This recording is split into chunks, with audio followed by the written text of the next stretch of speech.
Welcome to the first edition of Missing Link, and my guest is Professor Янис Варуфакис. Welcome. Thank you so much for having me. Then please, as an introduction, give us a rough idea in which state Greece is right now. A few numbers, unemployment, health situation of the population, so a clear estimate of what is the situation. I think two words: Great Depression. I think our audience understands very well what that means. GDP, national income, has been shrinking for 7 years now. This has never happened in an advanced economy before, such a long period of decline. And just to give our audience a feel for the madness of the policies that are being imposed as we speak today in Parliament in Greece. Small businesses will have to pay in the next month, and we're now in October 2015. By November of 2015, they will have to pay in advance next year's full tax on their estimated profits for the whole of 2016 this month. And this is in a broken economy where demand is extremely low. Most of those businesses are struggling to survive. So, in other words, we have the Great Depression, which is getting greater. I think that's all you need to know. In a way, I think we need to know more, because in Germany, most of the discussion that we had was along the lines of how should we treat, as a German state, the Greek debt. And we don't know really about the situation that the people are in. We, in this program, try to do a lot there. But this is why I asked for numbers. For example, what is the unemployment rate for young people, things like that, to get an idea. Well, what you must understand is that the unemployment rate is exorbitantly high. It's now at 28%. But even that underestimates the reality. Because the reality also includes at least 500,000 young people, very well-educated people that the Greek state has educated for years. So it's an investment that has gone to waste, who have migrated. And when you lose that engine of growth, human capital, the unemployment figures become even more gruesome just to look at. Another number I can give you is that 1 in 4 families have people working in it. This is a complete catastrophe. You can imagine that. And I'm talking about full-time jobs now.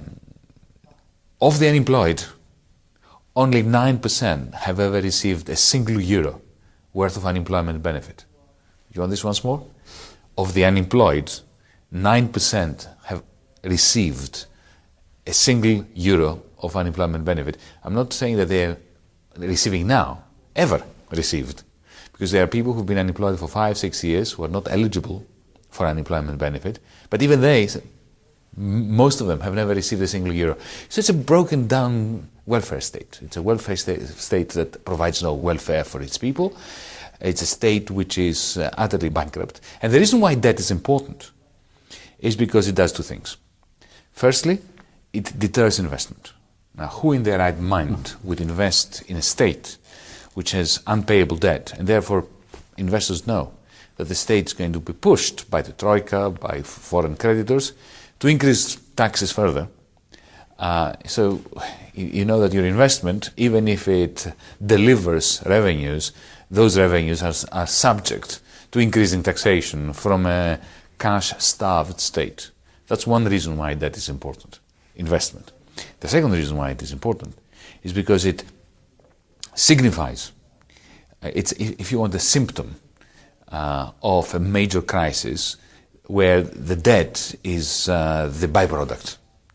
But it's a crisis of the functioning both of the private and the public sectors, and the conjunction between them and the European Union and the Eurozone. How did Greece get into that situation? What is your analysis? The answer has to come in two parts. The first part concerns Greece alone. So Greece has always been a problematic state. Since 1821, when we had a revolution, a few years later, the revolutionaries borrowed a lot of money from the Ricardo brothers, actually, famous economist David Ricardo, and his brother had a bank. So we had debt before we had a state. the state was instituted after the death and became a reality. And it was a very backward economy. We were ravaged by wars, by conflicts. We had a long dictatorship that began in 1936 with the fascist coup d'etat of Янис Waruφakis on the 4th of August 1936. And that, in a sense, ended in 1974. Because we had the occupation, the Nazi occupation, then we had the civil war, then we had a very dictatorial authoritarian state, and in 1967 we had the new fascist dictatorship, and that ended in 1974. So we had a very long period of effectively a non-democracy. So Greece emerged from this nightmare in 1974. And tragically, the 70s was a period of oil crisis, and because of the end of the dictatorship, it was a period when Greece, rightly, wisely, wanted to become part of the European family. But that meant the reduction of tariffs and quotas. So the nascent industry that began emerging in the 1950s and 60s suddenly had a double hit.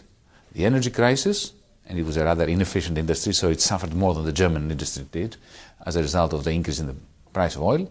And secondly, the end of the protection of that industry. So that industry collapsed. So by the time we were getting into Europe, into the European common market back then, in 1980-81, our industry was collapsing. And private losses, as they usually do, become public debt. So Greece has always been teetering on the verge of an economic crisis. Sometimes doing a little bit better, sometimes doing a little bit worse, but always struggling to keep up with modernism, if you want. The second, however, reason is the Eurozone. Greece entered the common currency, the single currency, as the weak link of the single currency. The single currency was extremely badly designed, not just for Greece, but for everybody, including, I believe, for Germany. Mm-hmm. And a common currency, you can see this from what happened in the 1920s, with the gold standard at the time. You can see what happened to Mexico and Argentina when they linked their currencies to the dollar. They had a common currency with the United States dollar. You can see it from the period between 2000 and 2008 when we linked our currencies here in Europe. So when you create a common currency area, at the beginning there is exuberance. There is a period of growth because the common currency means that trade becomes much freer, there can be a lot more commercial intercourse, and also the important thing is money from the surplus countries flows into the deficit countries. Why? Because if you're a banker in Frankfurt and you are awash with money because of the trade surplus that a country like Germany has, you need to lend it. German households and German firms do not demand so much money, but the cash-starved companies in Spain, in Ireland, in Portugal, in Greece demand that money. So that money flows, and the fact that they demand it means that they are prepared to pay higher interest rates. So if you're a Deutsche Bank and you have all this money sitting there, you want to lend it to the Irish, you want to lend it to the Portuguese, to the Greeks. So that creates a semblance of growth in places like Greece. So in Greece, between 2000 and 2008, we had 5%, more or less, growth rates, whereas you in Germany had 1.5%. So we were the miracle economy, like Ireland was the miracle economy. Mm-hmm. But that was all bubbles, debt-fueled bubbles. And when the international crisis happened in 2008, just like 1929, same thing, began in Wall Street, the bubble burst, and then those bursting bubbles started moving from one territory to another. Suddenly, the Greek state could not refinance its debt, and then we entered that period of Great Depression. So you have the combination of a terribly designed currency union which had no shock absorbers for handling this crisis. It created irrational, debt-fueled pseudo-growth, Ponzi growth, as Americans would say, to begin with, and then when the bubbles burst, it created huge depression, with all the burden of adjustment falling on the weakest link. So the combination of the structural difficulties and weaknesses of the Greek economy that go back to the 19th century and the terrible currency area, put them together, you have Greece's trials and tribulations today.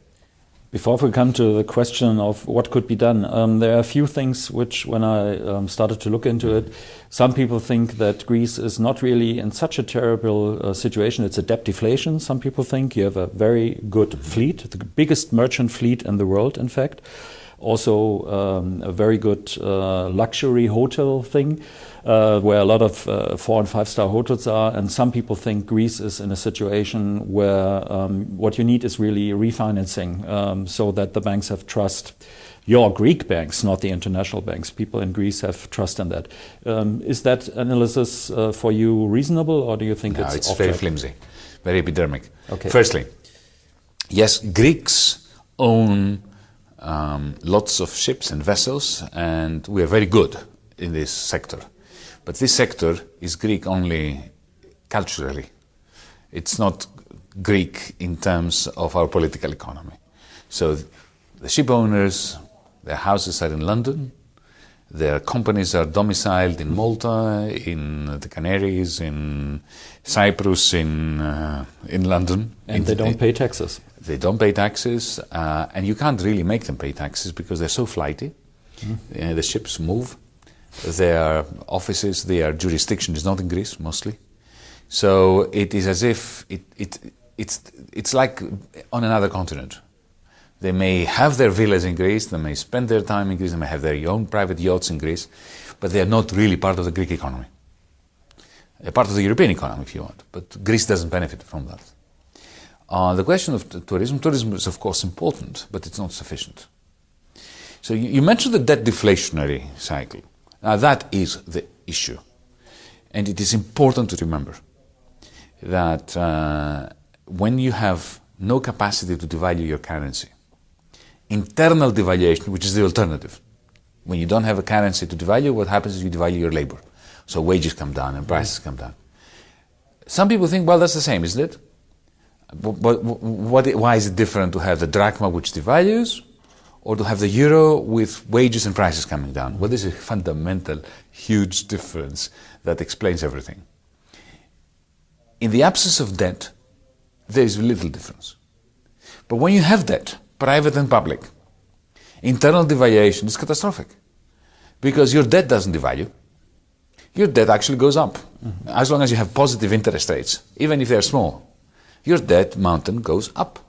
So when prices and wages come down, as a result of the debt deflationary cycle, your capacity to service your debt diminishes day by day by day. Everybody knows that. No one invests. So your GDP, your national income, shrinks faster and faster and faster. So you have a mountain of debt that is increasing, and you have a molehill of income which is shrinking. That's it. When you're caught in that spiral, you're finished.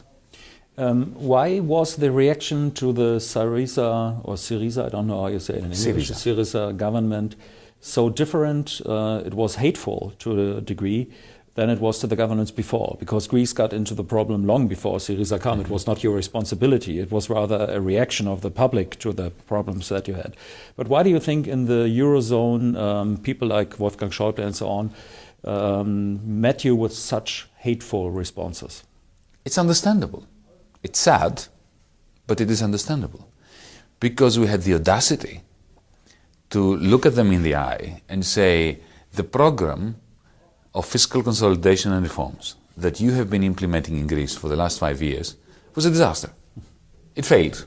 Nobody likes to be told that they failed, especially if they are almighty and powerful. Yeah? So we were a pipsqueak little country, and we were a small party that went up from 4% to 36%, and we had the audacity to look at the Troika in the eye and for me to talk to Wolfgang Schäuble and say to him, you know, what you've been doing in Greece has been guaranteeing that you're not going to get your money back. Not because we don't want to pay it, but because if you keep hitting the cow, which is to produce the milk that you want, and you keep hitting it and it's sick, you'll kill it. You'll get no milk as a result. And at that point, you've got to realize that what we have is we have a chess game. And Greece is a small pawn on the chess board. At that point, the pawn was to be sacrificed.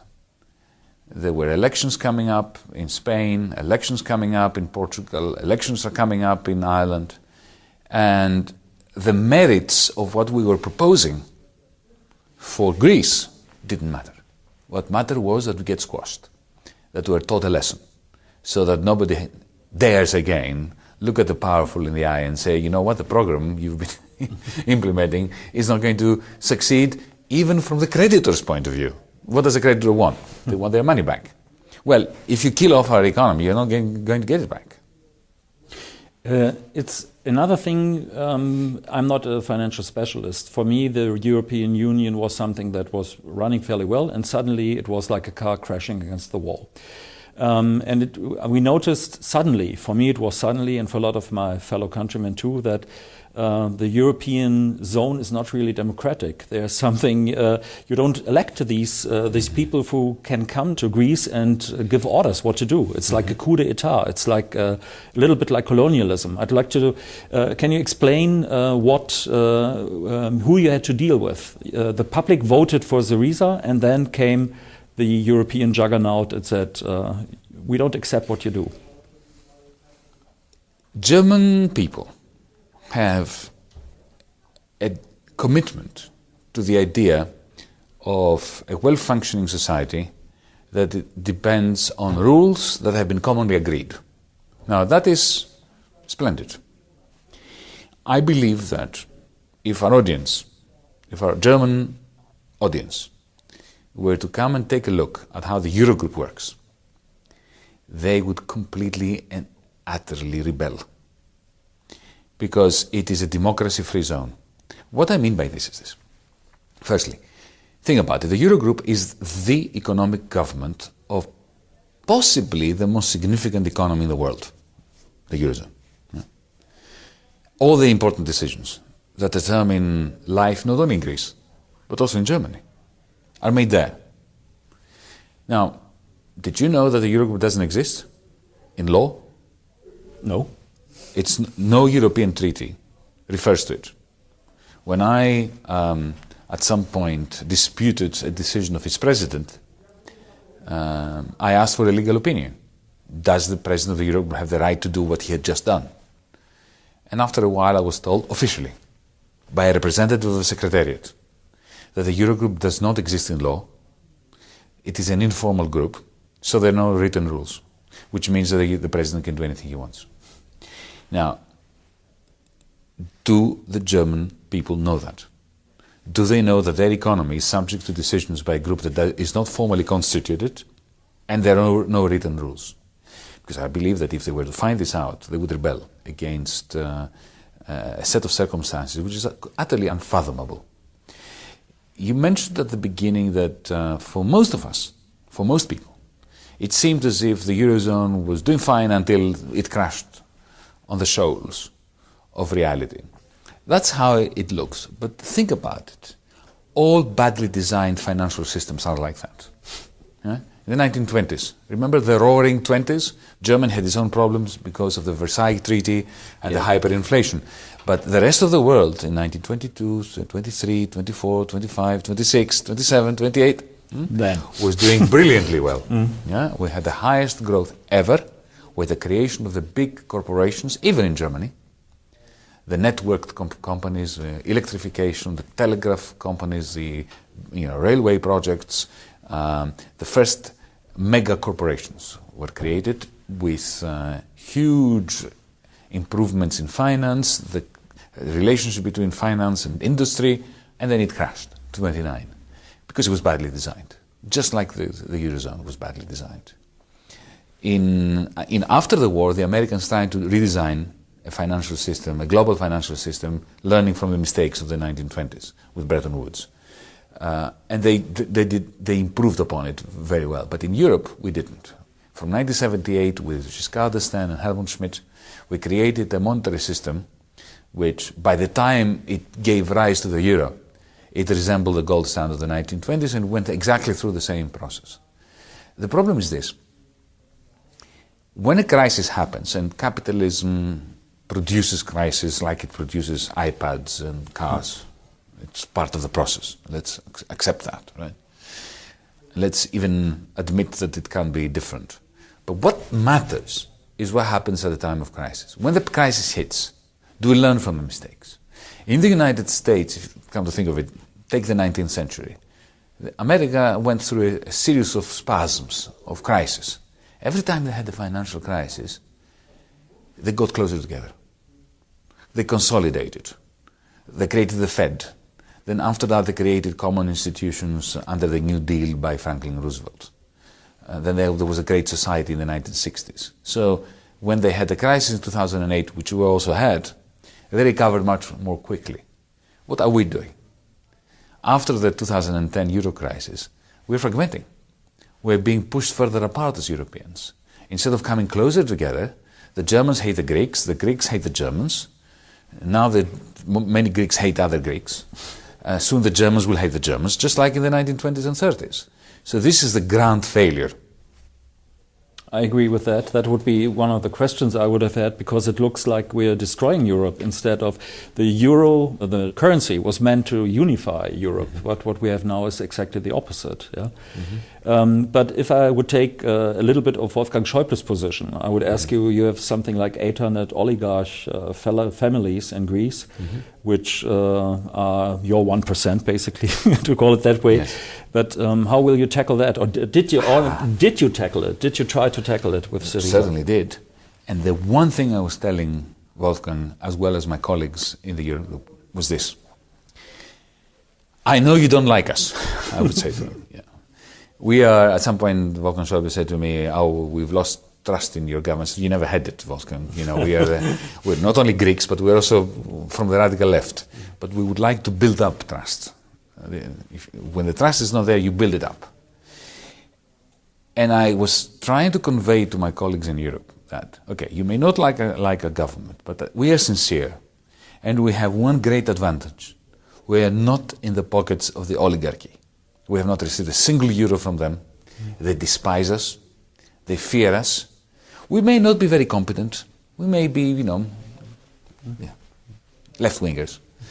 But at least we are committed to striking them hard. Help us. Help us reform Greece. Break down the cartels. Break down the triangle of sin, as I called it, between bankers, procurement, developers who take contracts from the state, and a Greek highway costs 3 times, 4 times as much as the equivalent German highway, and the media, because that's where all this is the cycle of corruption. Help us break this down. But to do this, we need to understand one thing, collectively as Europeans, that the word reform in Greece is now a dirty word. It's like democracy in Iraq. There's nothing wrong with democracy. But in Iraq, you mention democracy and everybody runs for cover. They think we'll be bombed. Yeah, because under the guise of democracy, the country was destroyed. Similarly, reforms in Greece are a dirty word. Why? Because the average Greek hears the word reform and says, they will cut my pension, they will increase my VAT, they will increase my taxes, they will cut down unemployment benefit. So it's a catastrophe. Whereas reform should be, the ideal, something that we all want. We all want a reformed Greece. So help us, and my suggestion to them was, let's create a hierarchy of sin. Put the most sinful things that are happening in Greece at the top and attack them. Now, for 5 years before we were elected, they were looking at the pharmacies and whether the pharmacies are efficient or inefficient, whether they should be big supermarket-like pharmacies, whether the bookstores should liberalize prices, which was a catastrophe. They liberalized prices in a way that you haven't done in Germany, so most bookshops shut down now. This is a reform? You want to reform Greece? Attack the oil industry in Greece, the cartel of energy, attack the supermarkets, which maintain a huge price-cost margin by effectively exploiting the suppliers. Let's do this together, and let's create a culture of investment by managing our debt in such a way as to bring more investment so we can have more growth and give you back more of the money that you've borrowed from the German taxpayers. That was our agenda, but there was no interest in that. None. Why? Why? Because they were far more interested in crushing a government that dared say no. So I mean, that means that the example of the Syriza government is, of course, kind of a warning flag for some people, as is Podemos in Spain, yes. And other left-wing movements. Have you felt that in terms of, have you been threatened? You once had to leave Greece with your family. That was before. I know, but were there threats against you and the Syriza government? You stopped this, or either or else? There was a lot of pressure. There weren't threats at a personal level, and as I suspect the difference is that, you know, in 2011, 2012, I was just a university professor. There, the mafia felt more comfortable threatening me. When I was a minister, it was more difficult to do, and actually unnecessary for them. They had the European Central Bank asphyxiating us, reducing day by day the liquidity of our state.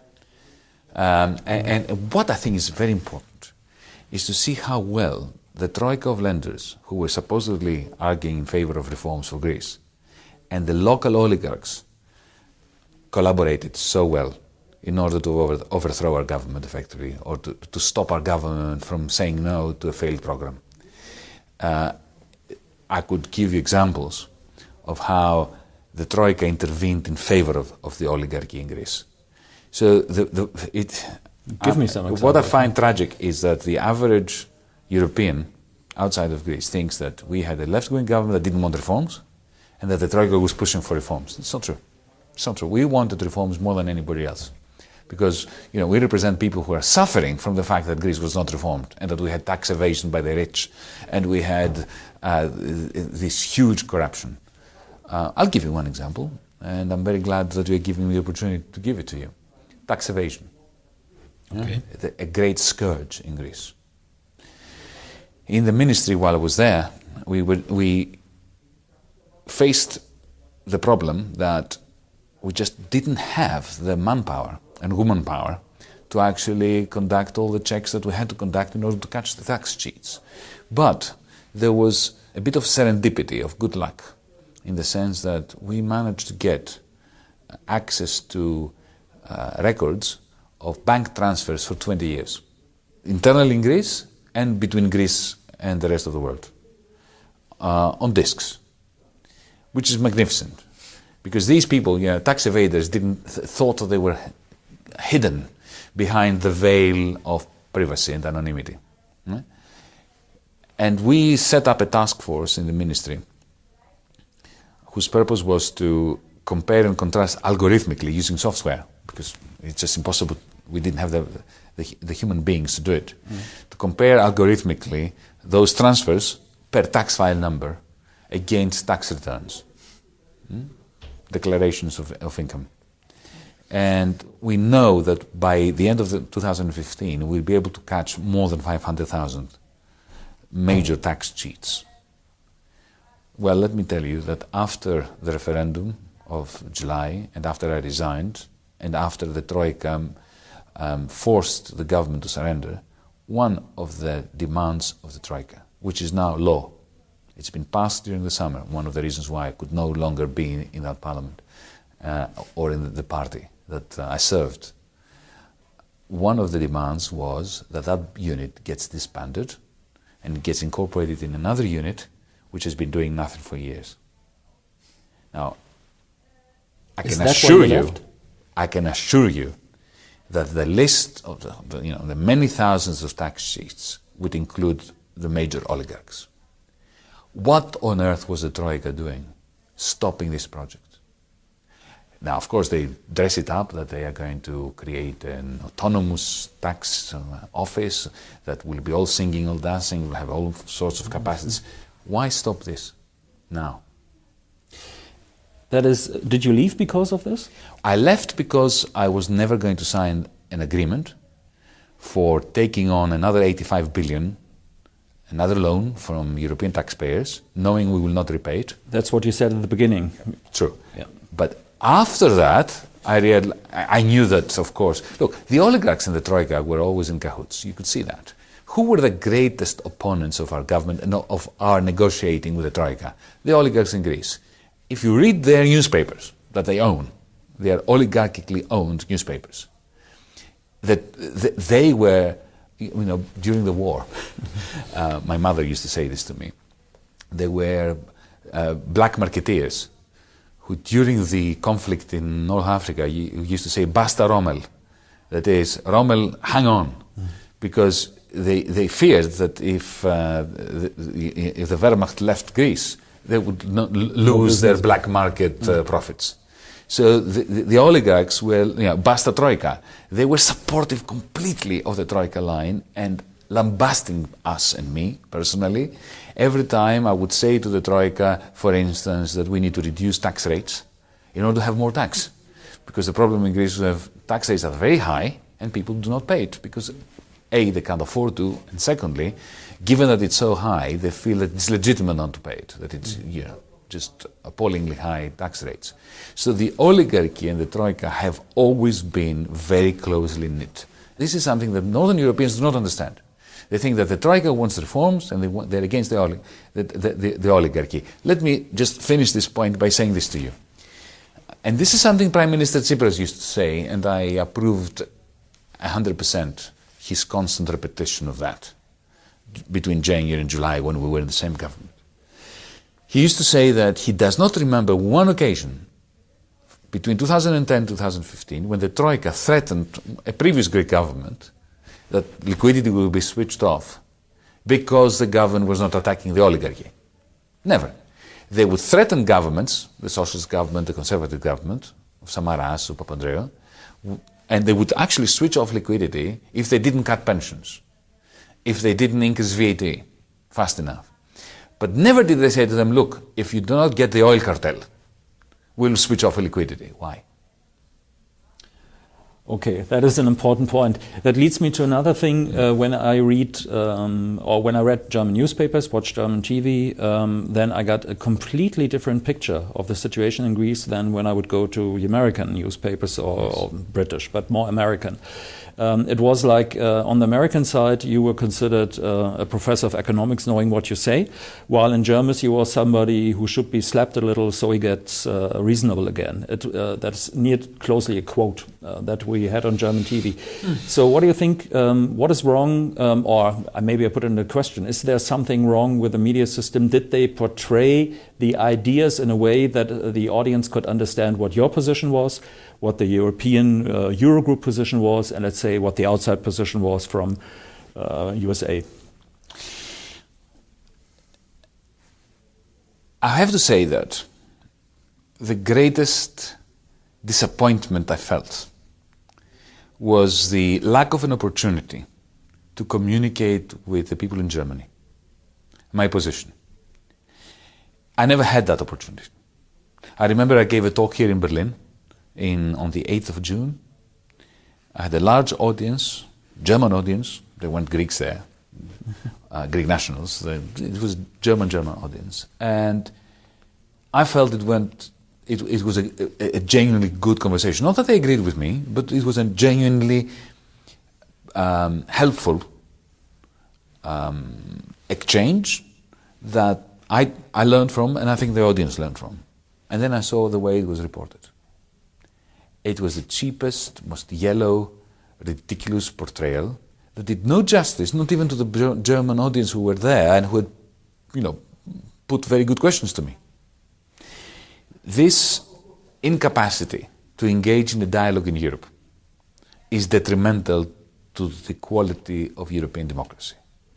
Now, I have to tell you something that relates to your juxtaposition between the United States and Germany. This is something I say for the first time. I'm going to write about it, but I'm just going to mention it in passing now.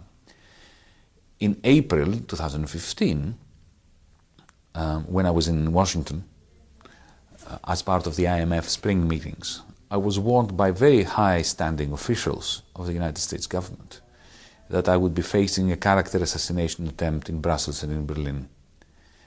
And I was even told when it would happen, that it would happen towards the end of April. And lo and behold, on the 24th of April, when there was the Riga, famous Eurogroup in Riga, it happened. There were tweets and there were reports in the European media, which then sipped into the Anglo-Saxon media as well, that were utterly inaccurate about what was being said in the Riga Eurogroup meeting, but that became an avalanche of just subterfuge and lies about me, about what was said to me, about my colleagues, and supposedly their narrative against me. Now, when we have a Eurogroup which is informal, subject to no rules, you and our audience do not have the right to read the minutes. Not today, not in 30 years, not in 100 years, because they are not kept. So you will never be able to ascertain what happened, how these big decisions were taken, who said what. That is astonishing. That is preposterous. It's something to rebel over. Is it by default or is it a mistake? What do you think? No, it's by design. It's by design. There is a rule of confidentiality, even though there are no rules. And so, think about it. At some point I came out and said, listen, nobody said what you guys, you journalists are reporting that was said. And a month later, I was up to here and said, you know what, I have the tape. I recorded what was going on in there. Mm. But I play by the rules. I was probably the only one who respected confidentiality. I never got out there to tell fibs about what was being said. I kept it completely to myself. But I had a recording, and I still have it, of what was being said. And I was being lambasted for having taped it. Exactly. Even though I never released that tape, which I could, and then I would have shown them all up for the lies they've been writing about what was said in there. Now, why did I keep that tape? I'll tell you why. And I taped every single meeting. Because it was my moral duty to do it. Because my country's fortunes relied on, were hanging on my shoulder. You know what it is to be in a meeting that lasts 10 hours?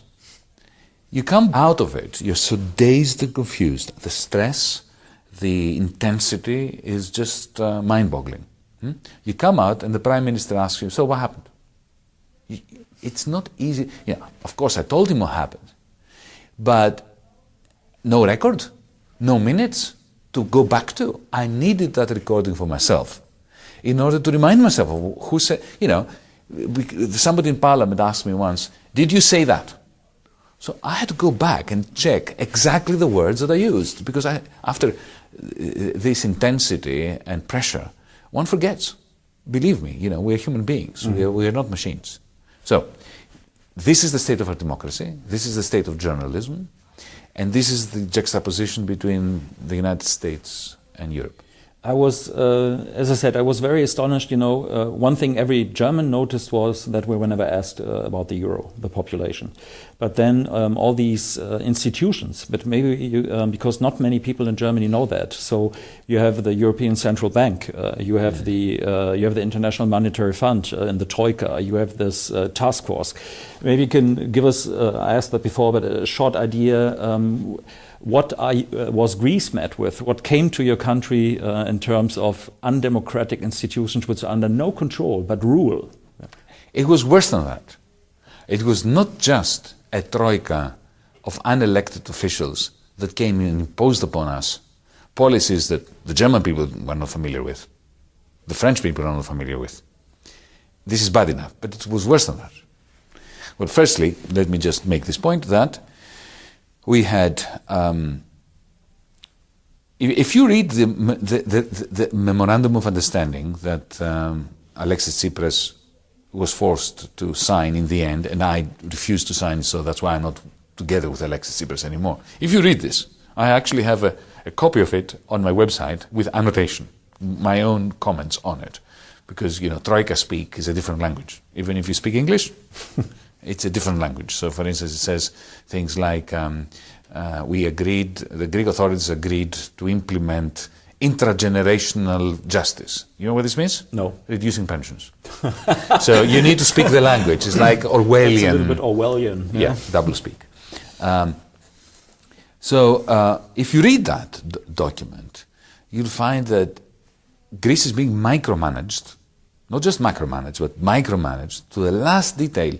And indeed, the text says that the Greek authorities commit, firstly, to agreeing with the institutions. What?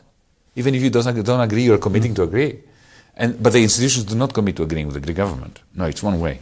So if I agree to agree with you, and you don't agree to agree with me, it means you are my dictator. Mm-hmm. Yeah, that's what it means, right? Okay? And also to agree that the institutions must approve any and every piece of legislation that goes through Greek parliament. This is just not even a protector, it's a colony. Yeah? It's a dead colony. Yeah, it's a dead colony. That is really the term that came to my mind when I saw that. And it's also the kind of the language that was used in the German newspapers. Yeah. For example, our tabloid Bild-Zeitung, which was depicting the Greek as kind of a tribal society where we have to put order in. Yeah? The white man's burden is what the British called, they are calling to change the empire and make it Christian and good. But at least the British built railways as well as in India. The Troika is destroying what's there. It's not only that it's dictatorial, it's also very, very inefficient. But the point I want to make is something that you may not know of, or the audience may not know of. The Troika was not even coherent. So the Troika was fragmented. So you talk to the head of the ECB, you got one line, one argument. You talk to the head of the IMF, a completely different argument. So for instance, the IMF believed that the Greek debt had to be haircut, had to be reduced. Right? You talk to the Commission, they will say, no, there's no way. Berlin will never agree with that. Then the central bank had its own concerns. Who do you talk to? You are completely caught out by this disagreement amongst your dictators. So you have a team of dictators, and they disagree with one another. Mm-hmm. And it's not only horizontal, but it's also vertical, the fragmentation. But why the 18-0 vote then? Why the 18-0 vote, for example? Okay. That is very important to understand. What happened, what began in Greece in 2010 has changed Europe permanently and in a way that has nothing to do with Greece. So take the Eurogroup. If you were to be a little bird flying above the table, what you would see is a rectangular table where the finance ministers are sitting on the long sides of the rectangle and the Troika is sitting on the shorter sides. So on the one side is the president of the Eurogroup, Mr. Dijsselbloem, presently. Next to him is his deputy, Thomas Wieser, who represents the Euro Working Group. On the other side is Paul Thompson, who represents the IMF, or Christine Lagarde, if she happens to be in town. So there is the IMF sitting there, playing a crucial role in all issues, right? Not just issues that concern Greece. Everything that happens in the Eurozone is decided by means of this decision-making process, which involves the International Monetary Fund. And on the other side of the table is the European Central Bank, Mario Draghi, Benoît Cœuré, and the Commission, which is the least significant part of the Troika. They've been completely downgraded. So, their opinion counts for next to nothing. They speak, nobody listens. Yeah. So, the ministers, that's another point of the utmost importance, are always in the dark. There was never a single piece of paper distributed to us, no agenda, no numbers. So we would be talking about the Spanish national budget, we'd be talking about the Greek negotiation in the dark. The only people who knew were the IMF, the ECB, and the Commission. And they would make a presentation, they would talk first. Every time there is an issue, the first to speak is the Moscovici representing the Commission. This is a relic of the past. Then Draghi representing the central bank. Then it is Thompson representing the IMF. And then the minister of the country that is being discussed. And then anybody else who wants to say anything, they can do, and they do, on the basis of ignorance. Complete ignorance. They have nothing in front of them. It's whatever it is they've heard. And what they've heard is just 10-minute speeches that are, we think that Spain is doing very well and they're doing what they're being told, or Greece is not doing as it's being told and needs to be crushed. I'm joking now, but you know what I mean. And that's it. And then they move to the next subject. So the Eurogroup is not even making any decisions. At least the finance ministers are. So all the decisions are made by people that German people, citizens, French citizens, Slovenian citizens, Greek citizens have not elected.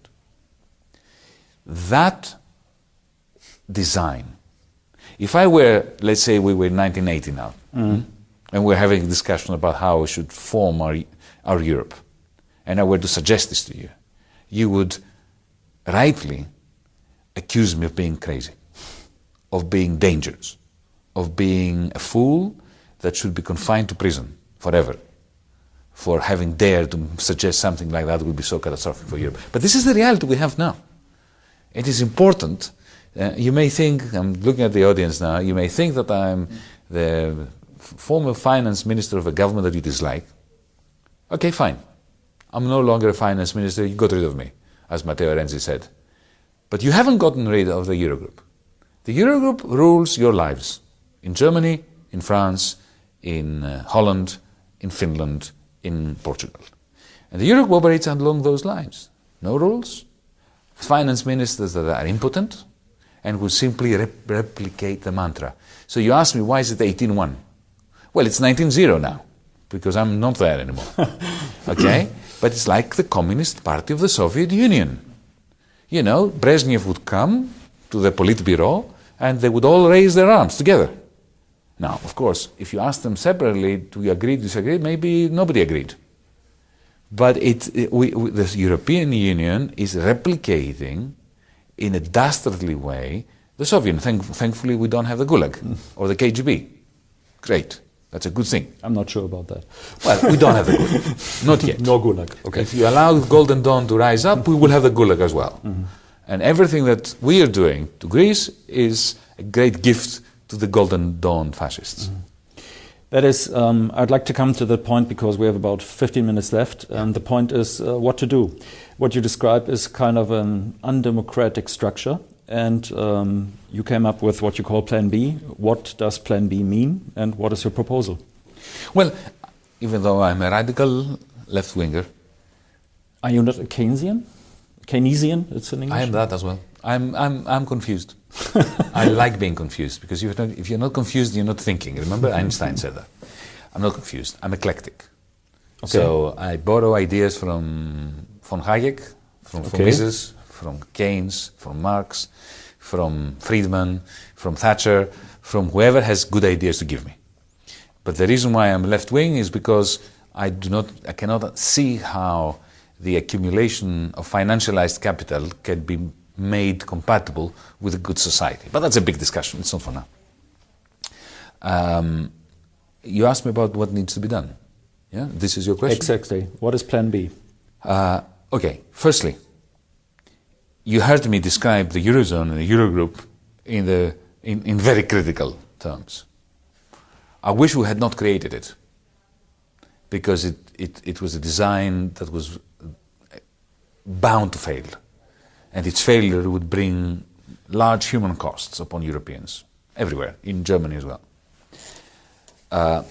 However, we have to be sensible and reasonable and pragmatic. Once you create the common currency area, you can't go back to where you were.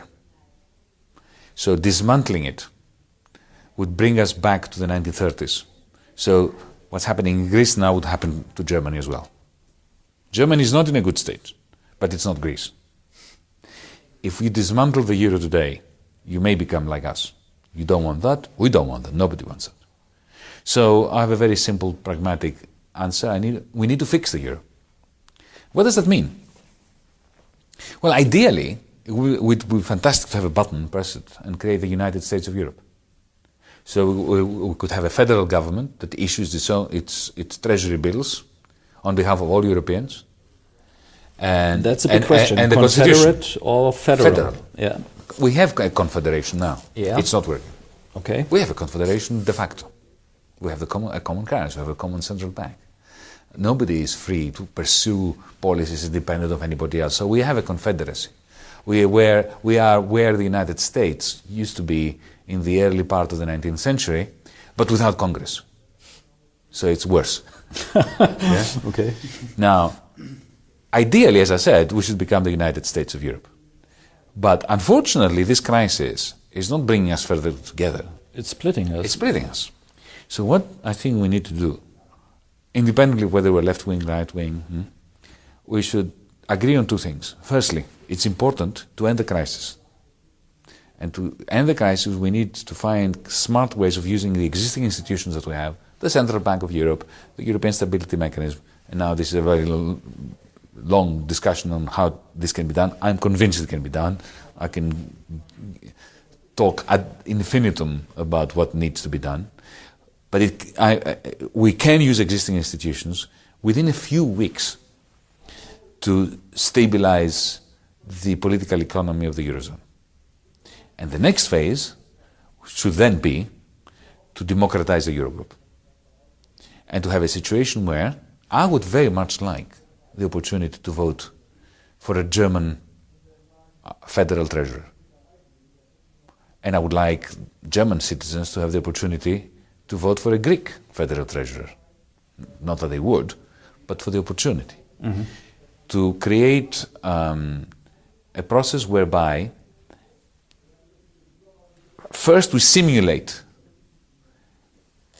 the kind of mechanisms, stabilization mechanisms that the Americans have, like a degree of Europeanization of part of the debt of each member state, a proper banking union. If you have 200,000 euros now in Greece, okay, they are not worth the same as if you had it in Frankfurt.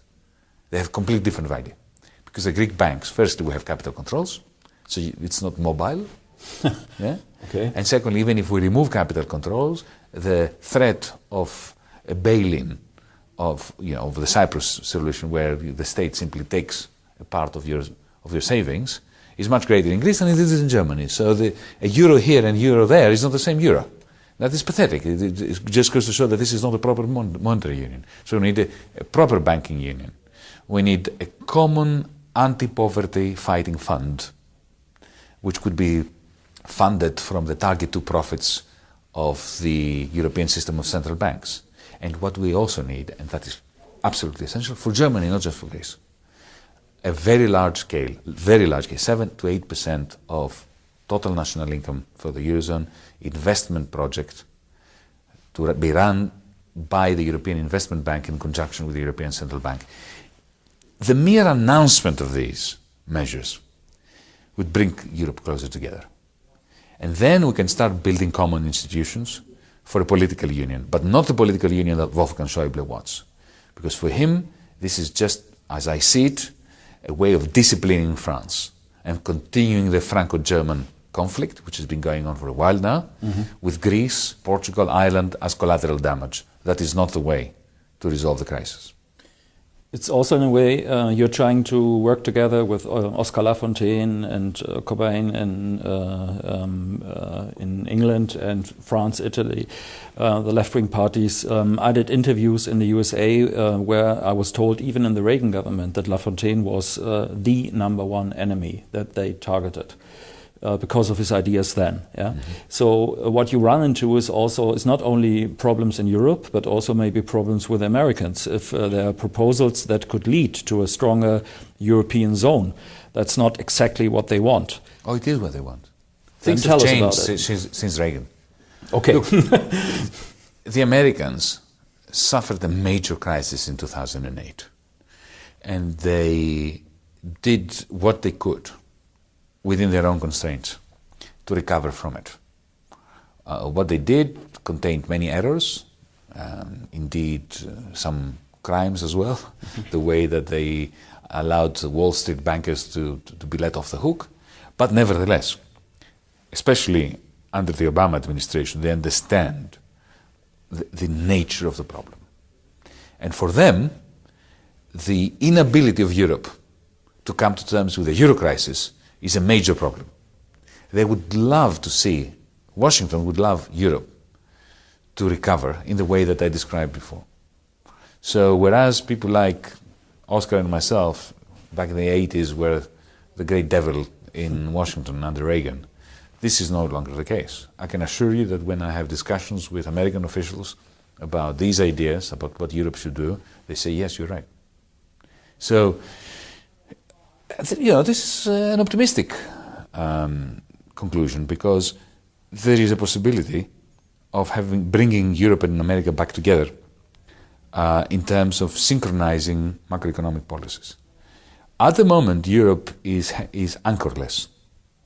I believe that even Wolfgang Schäuble understands that the Eurozone we have will not be able to withstand the next crisis, that it is not viable. So we all agree that we need to change the basic structure.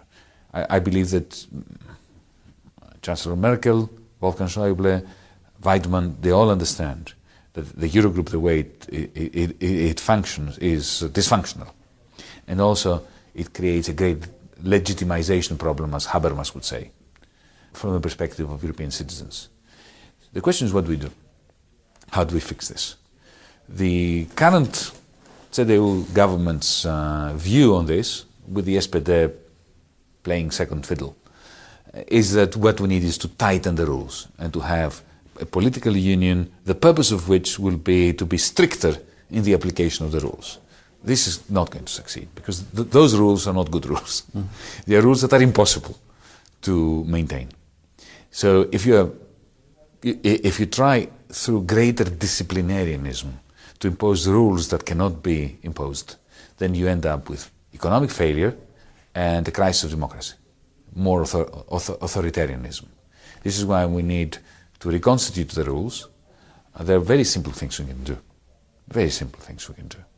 Things that we don't have the time to go into now, but things that, you mentioned the Americans, American Republicans, Democrats, even people from the Tea Party would agree with. And that is the optimistic dimension that left, right, America, Europe, we could agree on a program that would stabilize Europe. My final question would be, there is a very big picture, which is the One Belt, One Road thing of China, which wants to create an economic zone together with Russia from not really Lisbon to Vladivostok, but rather Berlin to Peking, something like that. On the other hand, we have the American movement of TTIP and Trans-Pacific Partnership. What is your view on that? Is that so contradictory that it's either or? We hardly hear about that at all, about the Chinese proposal, but maybe you can give us a rough outline on your opinion. Look, my take on China is slightly different. I think that the Chinese are being very sensible, have been very sensible now for a while. They do not want conflict with the West. Indeed, after 2008, they played a very significant role in stabilizing the West. Think about it, how did Germany manage to maintain its export drive while the European periphery was collapsing? Through China. And why did all these Mercedes-Benzes were sold to China and all these pieces of machinery get exported to China? Because the Chinese authorities understood that to stabilize their own social economy, they had to create a bubble within China based on real estate, wherein the investment ratio went up to 50%. Out of every euro that is being produced of income in China, 50 cents is invested, which is a preposterous amount. I mean, it's not sustainable. They know it. That way, Germany did very well out of China since 2008 to 2015. And China was trying to play the role of the stabilizer while America was recovering and Europe was recovering. But Europe did not do its part. So now the Chinese bubble, which was always going to deflate, is deflating, and that's creating tensions. So you see it as one big economic system. It's not contradictory. Of course not. Okay. Of course it is one big economic system. Germany without China would have now been in a Great Depression. I mean, China and Russia. Russia is relatively insignificant. Okay, but on the strategic level, I think. Do you think the Americans want to collaborate with China, or is it competition for being? Well, look, they need China. They need China desperately, but at the same time, they're trying to isolate it through TTP now. It's not part of the Trans-Pacific Partnership that they want to create. That's a tragedy. Isn't that who's going to be master of the world? I don't think the Chinese see it this way. The Chinese do not have a hegemonic streak No, but the Americans may have. The Americans certainly do. And it's not so much Washington, it's American multinationals who want to be the ones that have the patents, and the ones that actually write the regulatory rules, the rules that regulate various industries, the specifications, the standards. They want to be the ones that determine the legal status of the patents that go with the biotech industry and all that. And they want to impose upon the Chinese a constant subservient role. China has a great disadvantage as far as I'm concerned, that is the authoritarianism and the political illiberalism. Of course. But from an economic point of view, I believe that China has been very enlightened, the way it's been looking at its place in the world. It doesn't want to dominate. It simply wants to be allowed, in the greater scheme of things, to develop and to maintain the rate of growth which is essential to keep the Chinese social economy stable. The greatest fear Beijing has is that it will become like Russia, implode under the way that Russia imploded under Yeltsin. They need to maintain a growth rate between 5 and 7% to prevent that. They've been doing their utmost to stabilize global capitalism through increasing investment. And the reason why Germany today has not collapsed after the collapse of the European periphery is because China has looked after Germany. In the way that the United States looked after Germany in the 1950s, China has been doing it since 2008, through creating a bubble of its own. So this attempt to encircle China by the United States, both economically through TPP and also militarily, is a great source of concern for me. We are one global village, and we should plan it in the way that the New Dealers planned it in 1944 in Bretton Woods. Okay. Professor Varoufakis, I thank you very much. We had some extraordinary statements, like a federation of Europe, which we should become. I didn't think I would hear that from you, on a big outlook on the global scene. And I hope we too don't end up as the doctor and the journalist and the movie Z, which is one of my favorites. Thank you very much. Thank you. Thanks. KenFM.de